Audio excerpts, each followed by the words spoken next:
ಹೋದ್ರೆ ಸರಿ ಹೋಗ್ತಾನೆ ಅಂತ ತಂದೆ ಡೆಲ್ಲಿನಲ್ಲಿ ಒಂದ್ ಕಡೆ ಸೇರಿಸ್ತಾರೆ. ಡೆಲ್ಲಿನಲ್ಲಿ ನೋಡಪ್ಪ ಇಲ್ಲೆಲ್ಲ ನಮ್ಮ ಮಾಲ್ಗಳಿದೆ ಅಂತ ಆಗಿನ ಕಾಲದಲ್ಲಿ ಮಾಲ್ಗಳಿಗೆ ಹೋದ್ರೆ ಎಲ್ಲರೂ ಶೋಕಿ ವಸ್ತುಗಳನ್ನು ಹುಡುಕಿದ್ರೆ ಈ ಹುಡುಗ ಪುಸ್ತಕಗಳನ್ನು ಹುಡ್ಕೊಂಡು ಹೋಗ್ತಿದ್ದಂತೆ ಎಲ್ಲಿ ಪುಸ್ತಕದ ಅಂಗಡಿ ಇದೆ ಅಂತ. ಅದಕ್ಕಿಂತ ಮುಂಚೆ ಹೇಳ್ತಾರೆ ಅವರು ಸ್ಟ್ಯಾಂಪ್ ಸಂಗ್ರಹ ನನ್ನ ಒಂದು ಒಳ್ಳೆಯ ಹವ್ಯಾಸವಾಗಿತ್ತು ಅಂತ. ಸೊ ಇದನ್ನ ನಮ್ಮ ಹಿಂದಿನ ಹುಡುಗರು ಓದಿದ್ರೆ ನೋಡಿ, ಸ್ಟ್ಯಾಂಪ್ ಕಲೆಕ್ಷನ್ ಅನ್ನೋ ನಾಳೆ ಒಂದ್ ಕಾಲದಲ್ಲಿ ನಾವು ಅದನ್ನ ಮಾಡಕ್ಕೆ ಹೋಗಿ ಅದು ಬಹಳ ಕಾಸ್ಟ್ಲಿ ಹಾಬಿ ಅಂತ ನಾವು ಬಿಟ್ಟಿದ್ವಿ.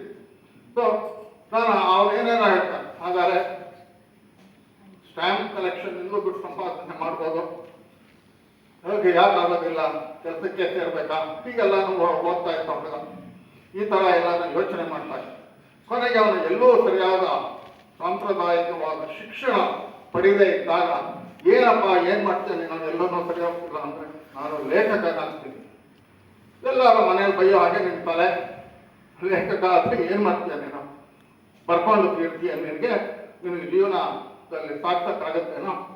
ಇದು ಬಹಳಷ್ಟು ಜನ ನಮ್ಮಲ್ಲಿ ಹಳದರು ಅವ ಇವತ್ತಿಗೂ ಅನುಭವಿಸ್ತಾ ಇರುವ 70 ವರ್ಷದ ಹಿಂದೆ 50 ರೂಪಾಯಿ ಚೆಕ್ ಬಂತು ಸಾಕು ನನಗೆ ಒಂದು ತಿಂಗಳ ಸಂಬಳಕ್ಕಿಂತ ಜಾಸ್ತಿ ಎನ್ನುವ ಒಂದು ಅಭಿಮಾನ ಖುಷಿ ಉಂಟಾಗಿದೆ.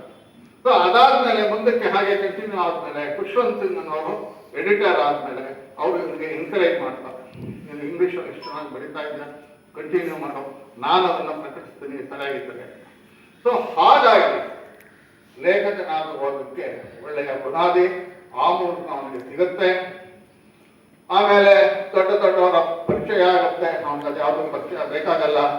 ಹಾಗಾದ್ರೆ ಡೆಲ್ಲಿಯಲ್ಲೇ ಇರೋ, ಇನ್ನು ಒಳ್ಳೆ ಆಫರ್ ಬರುತ್ತೆ, ನನಗೆ ಡೆಲ್ಲಿ ಬೇಡ, ಮತ್ತೆ ಮಸೂರಿ ಬರ್ತಾನೆ, ಮಸೂರಿನೂ ಬೇಡ, ಡೆಹ್ರಾಡೂನ್ನಲ್ಲೇ, ಇಲ್ಲೆಲ್ಲಿರ್ತೀಯ ಈ ಕಾಡು, ಕಾಡೇ ನನಗೆ ಇಷ್ಟ, ಆವಾಗ ಇನ್ನೊಂದಿರ ಕಾಡು ತರ ಇತ್ತು ಅಂಥದ್ರಲ್ಲೂ ಆ ಕಾಡಲ್ಲೇ ಇರೋದಕ್ಕೆ ಅವನು ಇಷ್ಟಪಡ್ತಾನೆ.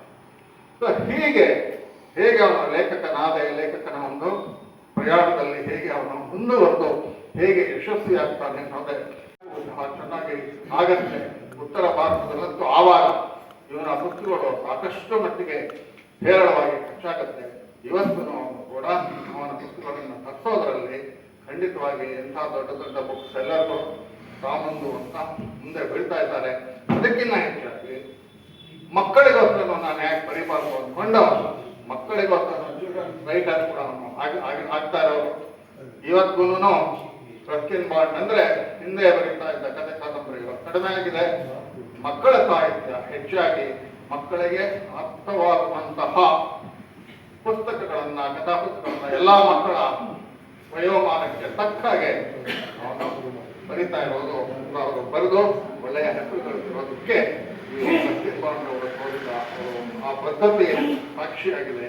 ಇಂತಹ ಒಬ್ಬ ಬದ್ಧತೆಯುಳ್ಳ ಭಾರತೀಯ ಇಂಗ್ಲಿಷ್ ಲೇಖಕ, ಇಂಥ ಇವರ ಆತ್ಮಕಥೆ ನನಗೆ ಬಹಳ ಇಷ್ಟವಾಗಿ ನಾನು ಅದನ್ನು ಅನುವಾದ ಯಾಕೆ ಮಾಡಬಾರ್ದು ಅಂದ್ಕೊಂಡು ಅನುವಾದ ಮಾಡಿದೆ. ಬೇರೆ ಪುಸ್ತಕಗಳು ಸಾಮಾನ್ಯವಾಗಿ ಹೆಚ್ಚಾಗಿ ಫಿಕ್ಷನ್, ನಮ್ಮ ಯುವಕ ನಡೆದಾಗಿ ಫಿಕ್ಷನ್ ಮೇನ್ ಸಿಕ್ಕಿದಾಗ ಈಗ ಪ್ರೋಗೆ ಹೇಳಿದ್ರು ಪರವಾಗಿಲ್ಲ, ಆದರೆ ಮಾಡ್ಕೊಳ್ಳೋದಕ್ಕೆ ನಮಗೇನು ವಿಶ್ವಾಸವಿಲ್ಲ. ಆದರೆ ಎಷ್ಟು ಮಟ್ಟಿಗೆ ಬಂದಿದೆ ಹೌದು, ನಾನಾಗಲೇ ಹೇಳಿದಾಗೆ ಅನುವಾದ ಅನ್ನೋದು ತಮಾಷೆ ಹೇಳಿರೋ ಹಾಗೆ ಹೊಂದಿಕೆ ಆಗೋದಂಥ ಕೆಲಸ ಅದು. ಆದರೂ ನಾವು ಹೊಂದಿಕೆ ಮಾಡ್ಕೊಳ್ಳೋದು ನಮ್ಮ ಕೈಯಲ್ಲಿದೆ. ನಮ್ಮ ತಂದೆಗೆ ಯಾವ ರೀತಿ ಬರುತ್ತೋ ಆದ ಶಕ್ತಿಯ ಮೇಲೆ ಅವಲಂಬಿತವಾಗಿದೆ. ಹಾಗಾಗಿ ನಾನು ಇದನ್ನು ಮಟ್ಟಿಗೆ ಅನುವಾದ ಮಾಡಿದ್ದೇನೆ. ಅದು ಹೇಗೆ ಆಗಿದೆ ಅನ್ನೋದು ಈಗ ಓದುಗರಿಗೆ ಬಿಟ್ಟಿದ್ದು. ಈ ಪುಸ್ತಕವನ್ನು ಯಾರಪ್ಪ ಪ್ರಕಟಪಡಿಸ್ತಾರೆ ಅಂದ್ಕೊಂಡಾಗ ನಮ್ಮ ಕಾಮಧೇನು ಪ್ರಕಾಶನದ ದೀಪಕ್, ಅವನು ನಮ್ಮ ಹಳೆಯ ಸಹೋದ್ಯೋಗಿಗಳ ಮಗ. ಇವನು ಕೂಡ ಅಷ್ಟೇ ಕೆಲಸಕ್ಕೆ ಸೇರುವ ಸಾಧ್ಯತೆ ಇದ್ರೂ ಕೂಡ ತಂದೆ ಆರಂಭ ಮಾಡಿದ ಪ್ರಕಾಶನ ಸಂಸ್ಥೆಯನ್ನೇ ಬಹಳ ಧೈರ್ಯವಾಗಿ ಮುಂದಕ್ಕೆ ನಡೆಸ್ಕೊಂಡು ಹೋಗ್ತಾ ಇದ್ದಾನೆ. ಇವತ್ತೊಂದು ದಿವಸ ಗೊತ್ತಿದೆ ನಿಮಗೆ, ಇವತ್ತೊಂದು ದಿವಸದ ಪ್ರಕಾಶನ ಎಷ್ಟು ಕಷ್ಟ, ಅದರಿಂದ ಅದು ಎಷ್ಟು ಮಟ್ಟಿಗೆ ಲಾಭದಾಯಕ ಅಲ್ಲ ಅನ್ನೋದು ತಮಗೆಲ್ಲ ಗೊತ್ತಿಲ್ಲದೆ ಇರೋ ವಿಚಾರ ಇದಲ್ಲ.